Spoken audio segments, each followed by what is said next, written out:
বিসমিল্লাহির রহমানির রহিম। হে সমস্ত জগতবাসী, আজকে একটু গোপন ফাঁস করে কথা বলার চেষ্টা করব। আজকের আলোচনাটি হবে যে মানব দেহে কোন জায়গায় আপনার বীর্যের টাঙ্কি এবং কোথায় এটা জমা থাকে, আবার কোথা থেকে এটা তৈরি হয়ে আবার সেই জায়গা মতো জমা হয়। তবে হে সমস্ত জগতবাসী, যে আমরা তরিকতের জগতে আছি, দেহতত্ত্ব, কামতত্ত্ব, আত্মতত্ত্ব, এসব কিছু বুঝতে গেলে এই ফাংশনগুলো আসে। তো এই জিনিসগুলো আমরা যদি বুঝে রাখি, জেনে রাখি, হয়তো আমাদের কাজ হবে। সেই বিষয়গুলো হলো, দেখুন, মানুষের মধ্যে কামের উত্তেজনা হয়। সেই কামের যে উত্তেজনা হয়, কোথা থেকে কিভাবে হয়? দেখেন, যদি মানুষের মধ্যে প্রেমের জোয়ার আসতে হয়, তাহলে সেই মানুষের মধ্যে কিন্তু কামের জোয়ার আসতে হবে। তবে কামের জোয়ারটা কিন্তু আগে আসতে হবে, এরপরে কামের শেষে কিন্তু প্রেমের উদয় হবে। তবে হে সমস্ত জগতবাসী, যে কাম যদি আপনার মধ্যে না জাগ্রত হয়, তাহলে আপনার মধ্যে প্রেম জাগ্রত হবে না।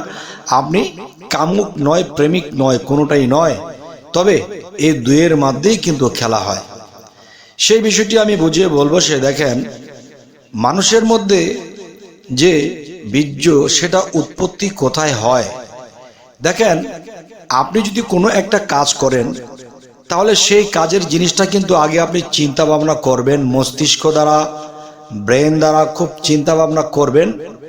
ওই চিন্তা ভাবনা যখন আপনি করেছেন, তখন ওই চিন্তা ভাবনার মধ্যে আপনার মধ্যে দেখা গেছে যে কামের নেশা বা কাম জাতীয় কোনো জিনিসের আলোচনা, কিছু দেখা, কিছু ভাবা, এরকম কিছু করেন যদি, তাহলে আপনার মস্তিষ্কের মধ্যে যখন এগুলো কাজ করতে থাকবে, তখন আপনার কিছুক্ষণ অতিক্রম, যে 10 মিনিট পর্যন্ত আপনি ভাবতেছেন যে এই বিষয়গুলো, কাম উত্তেজনা বিষয় বা কোনো খারাপ ছবি বা খারাপ ধ্যান ধারণা, চিন্তা ভাবনা যখন আপনি করতেছেন, এর মধ্যে এই চিন্তা এড়িয়ে সে যে ব্যক্তিরা চলে গেছে, সে কিন্তু এখান থেকে কেটে পড়ল, তাকে আর কামে পাইল না।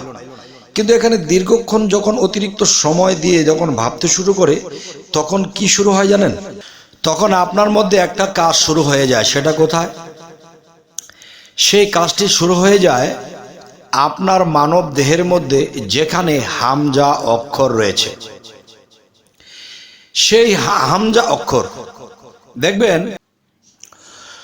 কোনো কোনো মানুষ দেহের মধ্যে 5টি আলিফ খুঁজে পায়নি, একটি আলিফ খুঁজে পেয়েছে।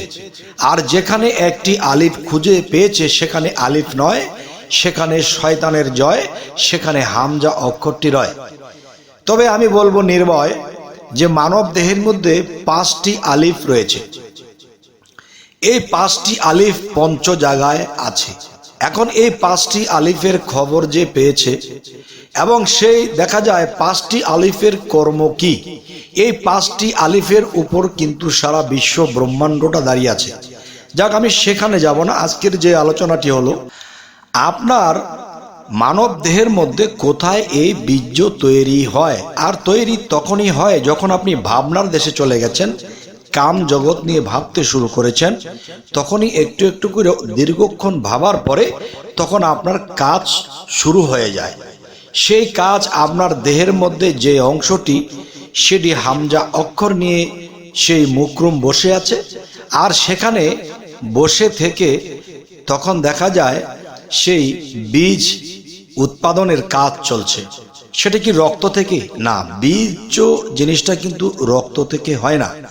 এটা হয় অন্য তরল পদার্থ থেকে, সে হাড় হাড্ডি যে বিষয়টা আছে সেখান থেকে হয়, কিন্তু এখান থেকে রক্ত থেকে নয়।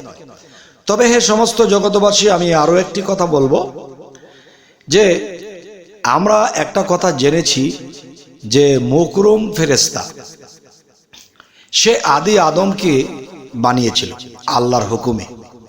এখন সে আদি আদমকে সে বানিয়েছিল, তখন দেখা যায় আদি আদম তার মানে সে আগের আদম বা সে প্রথম পুরুষ আমাদের।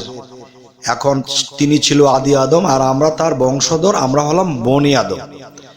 তাহলে সেখানে আদমকে বানিয়েছিল কে? মুকরুমের কথা পেয়েছি, আমরা সকলেই বুঝেছি, জেনেছি। কিন্তু দেখেন, এই মুকরুম ফেরেশতা কি মারা গেছে? না। তিনি কি এখনো আদম বানায়? এখনো বানায়। কোথায়, কিভাবে? সেই আদমের একটি বিষয় আমি আপনাদেরকে বুঝিয়ে বলবো। আপনার স্ত্রীর মধ্যেও সে মুকরুম সেখানেই বসা, আর আপনি যে পুরুষ তার স্বামী, আপনার মধ্যেও কিন্তু সেই মুকরুম ফেরেশতা সেখানে বসা। তিনি সেখানে বসে আপনার মধ্যে থেকে সেই যে বীজ নামের যে বীর্য, সেখানে কিন্তু তার একটা শক্তিশালী একটা কিট বা দুইটা কিট রাখা হয়েছে। যে জিনিসটা সে পার হয়ে লক্ষ কোটি কিটের মধ্যে একটি লাফিয়ে এসে চলে যাবে, একটি কি শক্তি দেওয়া হয়েছে। আর এই শক্তিটি যে দেওয়া হয়েছে, সেই শক্তি দেওয়ার কারণ হলো যে যেটি জন্ম নিয়ে মানব কুলে চলে আসবে, যেটা মানব কুলে চলে আসবে সেটাই পার হয়ে যাবে। আর সেটাকে সেই শক্তি দিয়ে আল্লাহ তৈরি করেছেন, এবং সেই তৈরি করার ক্ষমতা ও শক্তি সে মুকরুমকে আল্লাহ দিয়ে দিয়েছেন। তখন সেটি দেখা যায় যে বাবার হাড্ডি, রগ, মগজ, মণি থেকে এই বীজের উৎপত্তি হয়েছে। আর এটি কিন্তু দেখা যায় যে এখানে যে তৈরি হয়েছে, সেটা কি তৈরি হয়েছে জানেন? আর মুকরুম যে সেই স্ত্রীর কাছে আছে, সেখানে কি করবে মুকরুম? এখানে কি করবে? এখানে মুকরুম কি করেছে? অন্ধকোষের মধ্যে এখানে যে কাজটি করেছে, যে শক্তিশালী যেটাকে বানিয়েছে, বানানোর পরে সেটা কিন্তু সবার আগেই চলে যাবে তার জায়গা মতো। যদি শক্তিশালী দুটো হয়, তিনটি হয়, দেখা যায় তিনটি সন্তানও হয়ে যায়। তো এখন আমি যেই কথাটি বলতে চাইব যে দেখেন, যে মুকরুম একজন পুরুষের যেই গোপনাঙ্গের যে এরিয়াতে থাকে, সেখানে থেকে তিনি সেখানে বীজের যে শক্তিশালী বানালো। এর মধ্যে দেখা যায় কি, দেখেন, আমাদের দেশে যদি 10 তলা 20 তলা বিল্ডিং করা হয়, আগে কিন্তু কি করা হয় জানেন? সেই রডগুলো নিচ থেকে গেঁথে আনে। এই রডগুলো যখন গেঁথে আনে, তখন এই রডের উপর দিয়ে কিন্তু সিমেন্ট নেই। যখন বাবার কাছ থেকে যখন সেই বীজটা চলে যাবে সেখানে, তখন দেখা যায় কি, যে সেখানে শুধু রডগুলো চলে গেছে, ফিটিং করা রড, কঙ্কাল চলে গেছে, বা এর সাথে যা যা দরকার তাও চলে গেছে। কিন্তু মায়ের ওদরে যখন এটা বাবার থেকে পার হয়ে চলে গেল, তখন সেখানে মুকরুমের কাজ রয়ে গেছে। কারণ সেই নারী বা সেই স্ত্রী লোকের কাছেও, তার কাছেও দেখা যায় সেই মুকরুম ফেরেশতা আছে। তখন তার ডিউটি হয় সেখানে এটাই, সেই রডগুলোর উপরে দিয়ে যেরকম সিমেন্ট এবং বালি সুরকি ঢেলে দেওয়া হয়, তখন এটা শক্ত হয়ে যায়, সুন্দর আকৃতি আসে, আর একটা কঙ্কাল কিন্তু ভালো দেখা যায় না। তাহলে বাবার কাছ থেকে যেই ডাইসটা চলে গেল, সেই ডাইসের উপর দিয়ে যখন সেই রড সিমেন্টের মতো করে সেই মুকরুম আবার মায়ের ওদরে দেখা যায় চর্ম, মাংস, তারপরে দেখা যায় লোম, ত্বক, এই জিনিসগুলো যখন দিয়ে দেওয়া হলো, তখন সেই হাড্ডির উপরে সুন্দর একটা মানুষ ফুটে উঠেছে। সুবহানাল্লাহ! এই জ্ঞান, বিবেক, বুদ্ধি কাকে দিয়েছে? আল্লাহ। এটা সৃষ্টি করার ক্ষমতা আল্লাহ কাকে দিয়েছে? সেই মুকরুমকে দিয়েছে। তাহলে সেই মুকরুম আপনার স্ত্রীর মধ্যেও আছে, আপনার মধ্যেও আছে। কোথায় কিভাবে আছে, কোথায় বসে সে মুকরুম এখনো কাজ করছে, সেটি জানার জন্যই কিন্তু আমাদের একজন কামেল মুর্শিদের কাছে গিয়ে জানতে হয়। এবং এই জানাটি কিন্তু মুর্শিদ বায়াতের সময় আপনাকে দেখিয়ে দেবে যে বাবা, এখানে তোমার মুকরুম ফেরেশতা বসা, এখানে বসে সে এই ডিউটি করছে, এখানে বসে সে হাড় হাড্ডি বানাচ্ছে, আর ওখানে গিয়ে সে হাড় হাড্ডির উপরে সমস্ত মাংস, ত্বক, লোম এগুলা দেওয়া হয়েছে। তবে হে সমস্ত জগতবাসী, আমি আরো একটু ক্লিয়ার বলতে চাই যে এই জিনিসগুলো আমি ভিডিওতে যতটুকু পেরেছি ক্লিয়ার বলার চেষ্টা করেছি, এর চেয়ে বেশি ভিডিওতে বলা যায় না।